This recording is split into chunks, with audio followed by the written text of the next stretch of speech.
হ্যাঁ, আমি যে কোডটা লিখেছি সেই কোডটা আমি একবার পড়ছি আপনাদের কাছে। সেটা হচ্ছে যে অঙ্কুরিত বীজের মাঝে সরি আমি একটু ভুল বললাম, অলঙ্করিত, যা অঙ্কুর হয়নি আর কি এখনো, অলঙ্করিত বীজের মাঝে সম্ভাবনার করেছ সন্ধান, হয়ে গেছ লীন বসুধার বুকে শ্যামল শোভায়। এখানে এই দুরকম মানেই আছে। আমি যে টিচারের উদ্দেশ্যে বলেছি উনি গবেষণা কাজে ছিলেন, যেটা হচ্ছে বীজ সংক্রান্ত ব্যাপারে চাষিদের হাতে কি করে আরো ভালো মানের বীজ দেয়া যায় যাতে ধরনী শস্য শ্যামলা হয় এবং খাদ্য সংস্থানের ক্ষেত্রেও সেটার সুরাহা হয়। তাকে আমি পেয়েছিলাম আমার গুরু হিসেবে আমার ইউনিভার্সিটিতে।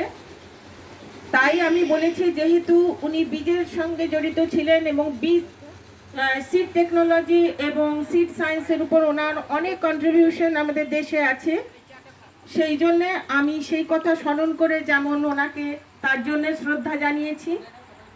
বসুধার বুকে শ্যামল হয়েছে এটাতেও বলতে চেয়েছি যে বীজ অঙ্কুরিত হয়ে তার শ্যামল হয়েছে, আরো আরো বেশি সবুজ হয়েছে, আরো বেশি প্রাণবন্ত হয়েছে তার ওই গবেষণা এবং তার আবিষ্কারের মধ্য দিয়ে, যার মধ্যে আমিও সেই তার প্রথম শুরুতে একটু ছিলাম। তাকে আমার গুরু মনে হয়েছে সবসময়, যদিও সঙ্গে আরও গুরুরা রয়েছেন। আমি তার ভীষণভাবে সান্নিধ্য পেয়েছি, কাজ করেছি। তাকে প্রণাম জানাচ্ছি। সঙ্গে যারা যারা গুরু আছেন তাদের সকলকে আমার শ্রদ্ধা জানাই।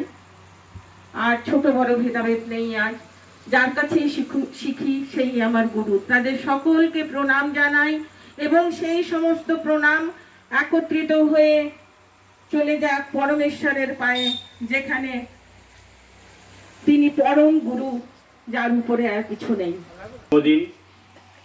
তিনি আমাদের যে ভারতীয় দর্শন, সেই দর্শনের ব্যাখ্যা করেছেন বিশেষভাবে, এবং তিনি আমাদের যে ভারতীয় দর্শনের যে বিশেষত্ব, সেই বিশেষত্বকে তিনি তুলে ধরেছেন।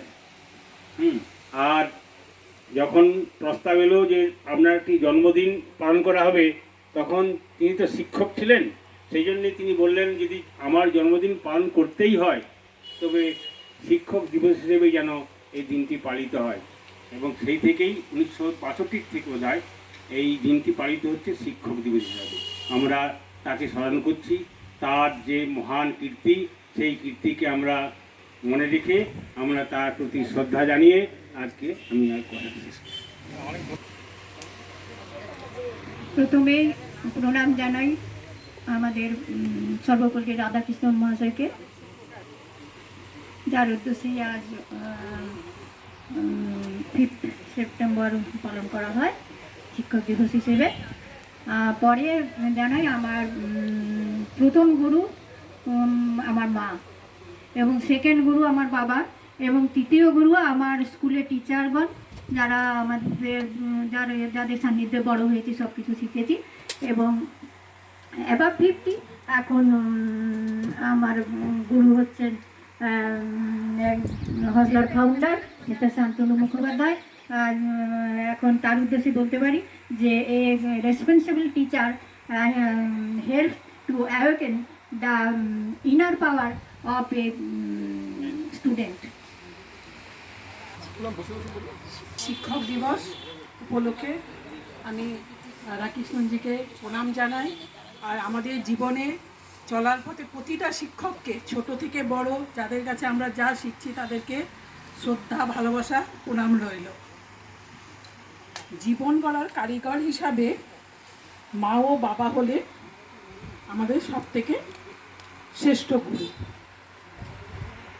শিক্ষক হলেন আমাদের আলোর দিশারি, শুভ চেতনার শুরু। আমাদের স্বপ্নের নৌকায় পাল দেয় এমনই শিক্ষকদের আমাদের জীবনের আকাশে উজ্জ্বল নক্ষত্র।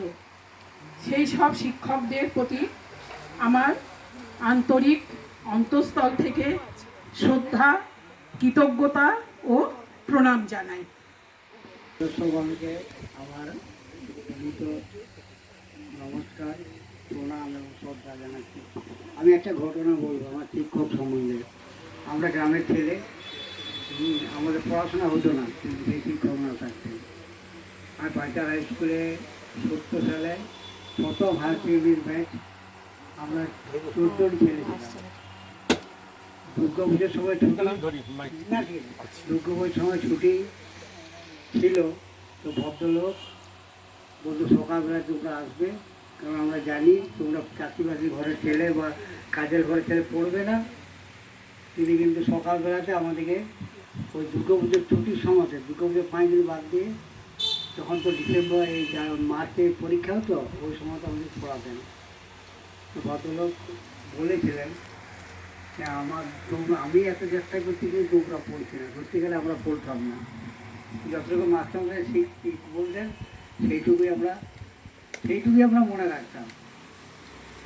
তারপর হায়ার সেকেন্ডারি পরীক্ষা হলো, যে মোটামুটি আমরা ওই সেকেন্ড ডিভিশনে পাস করলাম।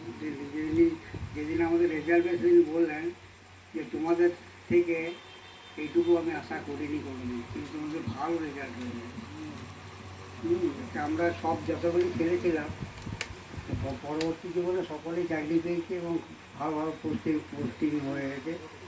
আমরা হয়তো ছোটো চাকরি পেয়েছি, কিন্তু জীবনে দাঁড়িয়েছি, শিক্ষাটা পেয়েছি। তো সবচেয়ে দুর্ভাগ্যজনক ঘটনা হলো উনি হাওড়াতে ট্রান্সফার হলেন। হাওড়া ট্রান্সফার ওনার ছিল 2 মেয়ে, ওনার নাম ছিল অন্নদা শঙ্কর ভট্টাচার্য এবং এক ছেলে। উনি ওখানে যখন পড়াশোনা করতে গেলেন, বড়ো মেয়েকে বিয়ে দিয়েছিলেন, ঠিক আছে, মানে এমএসসি পাস করে মেয়েটি বিয়ে করেছিল, ভালো ছেলেদের। কিন্তু সেকেন্ড মেয়েটি দেখতে খুব সুন্দর ছিল, তাকে কিডন্যাপ করে দিয়েছে। তারপর 4 দিন পরেই তার ছেলে কলেজে পড়ছিল, তাই গঙ্গার জলে ভাত করতে দেখা গেল। মানে কী মর্মান্তিক অবস্থা। তারপর তিনি মানে দুঃখে সুখে অন্ধ হয়ে যান এবং মাসেখানেক মধ্যে মারা যান। এটা আমাদের খুব লাগে। তখন আমি আর্জি করে এমপ্লয়মেন্ট ছিল, হঠাৎ আমি খোঁজ পেলাম তিনি মাস্টারকে মারা গেছে। মানে যে শিক্ষকের যে কী যে ডেডিকেশন ছিল, মানে আমরা তখন বুঝতে পারি না। তাদের ডেডিকেশন যদি আমরা বুঝতে পারতাম, তাহলে হয়তো আমরা আরও জীবনে উন্নতি করতাম। আমরা লেখাপড়ার ব্যাপারটাই জানতাম না, কারণ আমাদের গ্রামে আমি 70 সালে তখন আমরা কোনোদিন, আমি এত পাতলা ছিলাম যে আমার মানে আমাদের 2 কিলোমিটার যেতে আসতে পারে, সন্ধ্যা হলে আমি মানে বসে থাকতে পারতাম, ঘুমাতে হতে হবে। সকালে যতটুকু হতো, তারপর আমার বাবা কর্মকার কাজ করতো, কোনোদিন খদ্দের এলে যাও শাল চাবো, এইগুলো কাজ। ওই স্কুলে যেটুকু পড়া হতো সেটুকু পড়া। তখন স্কুলের যে মাস্টাররা যেভাবে পড়াতেন, আমার মনে হয় এখন স্কুলের ছেলেরা কেউ পড়েনি। তবে আমি কিছু করতে পারিনি, কিন্তু আমার ছেলেমেয়েরা মোটামুটি ইয়ে হয়েছে। আর মেয়ে চাকরি করে, বড় ছেলে কম্পিউটার ইঞ্জিনিয়ার, ছোটো ছেলে পিএইচডি করেছে এবং ক্যালকাটা ইউনিভার্সিটি চাকরি করে। আমি তখন ভাবি যে আমার মাস্টারমশাই যদি আমাকে আরও একটু মাস্টারের কথা শুনতাম, সেইভাবে শিক্ষক দিবস দিতে, তা আমার তো শিক্ষক দিবসে ওনার কথাই মনে পড়ে।